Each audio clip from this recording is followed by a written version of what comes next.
Rack focus.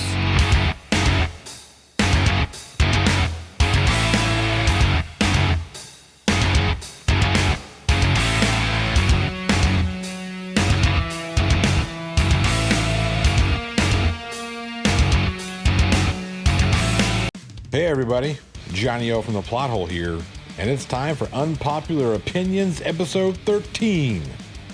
We're going to do something a little bit different, and I think I'm going to start with what I would consider a popular opinion. First time ever popular opinion number 1. Agreeing to the conditions of a debate, then providing documents in support of said conditions, and then denying the very documents you provided, a victor does not make. A little context. Over the weekend, pseudo-debate channel Modern Day Debate hosted Arn Ra and Nathan Thompson to engage in the futile debate about the flat earth. After Nathan tried his trademark dishonest malarkey, Arn, rightfully so, called out moderator James for continuing to platform douchebag Thompson. Arn Ra agreed to debate the teabagged one, provided that Gio's balls in his mouth provide a working model that has predictive abilities and a map. Crybaby Thompson then fraudulently provided these documents to Arn Ra via email. When Arn proceeded to question Dork Dishonest, Natalie denied having any models or maps, thus further proving that Nathan is a dishonest ballwart. James continued to show that he's not interested in actual debates and only interested in dumpster fires. Thus, the reason why Arn Ra walked out. Not because Natalie No-Brain enacted some super executed strategy that showed the flaws in Arn's arguments. The fact that the moderator allowed and further continues to allow wannabe Hammerdick a platform to push his less than pseudoscience rhetoric only further proves modern day debate's desire for spectacles instead of debates with actual substance. Look, the vast majority of content creators look to make an income. There's nothing wrong with that. The difference between channels like The Plot Hole or Science of Satire, whatever, is that we're honest about it.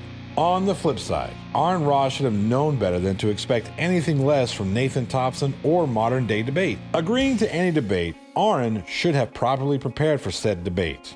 During his preparations, Arn should have studied Nathan Thompson and his antics. This research would have shown Nathan as a disingenuous liar that he is. Arn could have either saved himself the time and canceled his appearance on Modern Day Debate, or prepared himself for the obvious dumpster fire that was sure to ensue by pitting someone with the intellectual and educational background that Arn Ra has against the complete shit show of a person that is Nathan Thompson. Unpopular opinion number 1. It's the gun and ammo manufacturers that are telling you that politician A or politician B is going to take your guns away just so you'll run out to pay their overinflated ammunition prices. People, relax. No one's coming for your guns. Yes, we have constitutional rights to firearm ownership. That is a staple in this country. Just because people want to sit down and have a conversation about who should or shouldn't be allowed to own said firearms based on mental illness, criminal background, or whatever, doesn't mean that the people who own firearms responsibly are going to have their firearms taken away. You like target practice?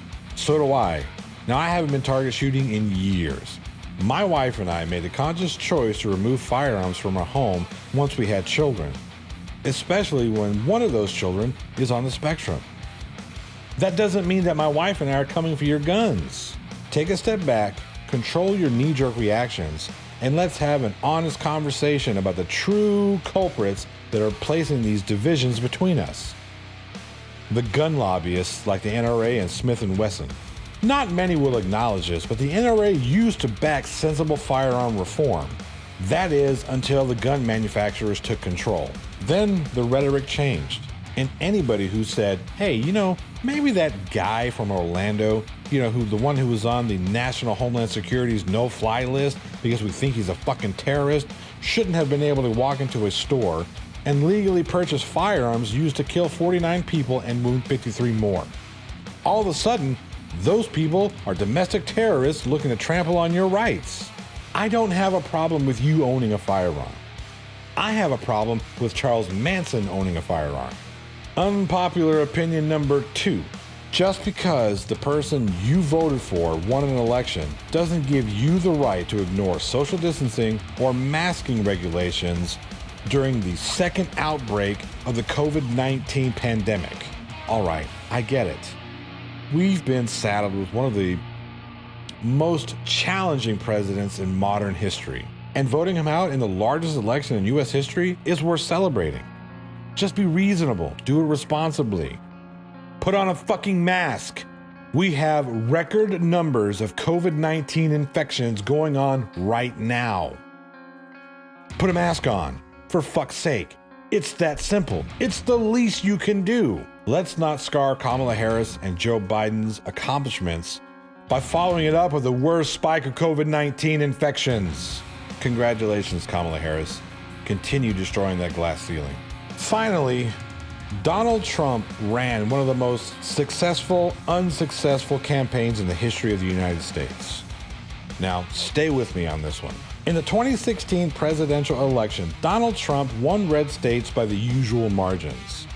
Take my home state, Texas, for instance. Trump earned 4.6 million votes to Clinton's 3.2 million votes. That being said, you would think that Biden's 5.2 million votes would have been enough votes to turn Texas blue. That is, until you realize that 10 million people in Texas alone showed up to the polls in the 2020 election. And this wasn't an anomaly. This happened across the country. The 2020 presidential election saw record turnout. Over 145 million people showed up to the polls. Now keep in mind that the United States population is roughly 330 million, with about 246 million of legal voting age, and not all of those people are registered to vote. Key battleground states such as Pennsylvania, Michigan, and Florida saw more people turn up to vote than the previous presidential election. I'm sure that after all the stats are collected, 2020 will have had the highest percentage of voter turnout since the 1800s. Democrats and independent voters grossly underestimated Donald Trump's ability to move people to the polls. Trump truly has something to boast about. If not for Trump, then the blue wave that the Democrats predicted would have come to fruition. Not only did Trump help many governors and many state legislators take over their current cities, towns, and states, Trump also earned over 70 million votes. That's the second highest number of votes for a single candidate ever. Bigly. The first just happened to be Joe Biden. All right, everybody, I'm Johnny O. Those are my unpopular opinions for this week. Don't forget, if you like this video, please give us a thumbs up. If you didn't, thumbs down. Leave me your unpopular opinions in the comment section below, and maybe I'll choose yours for the comments reaction video, or whatever the fuck I'm gonna call it. If you want to support the channel, you can do so at www.patreon.com/theplothole1. That's the number 1, not the O-Neaters. We picked up a couple more patrons, so we're very close to that 25 patron mark. If you want to get in on that 25 patron mark and be a part of the patron raffle, then hop on over. Little as $1 a month, you too can support the channel. I would like to give a special shout out to all of my current patrons as you see their names rolling by. Truly appreciate everybody who can support me during this time. I know how tough it is out there. I know that a lot of people are hurting. A lot of people, just can't really afford the money. If that's you, I perfectly appreciate a simple like, share, and subscribe.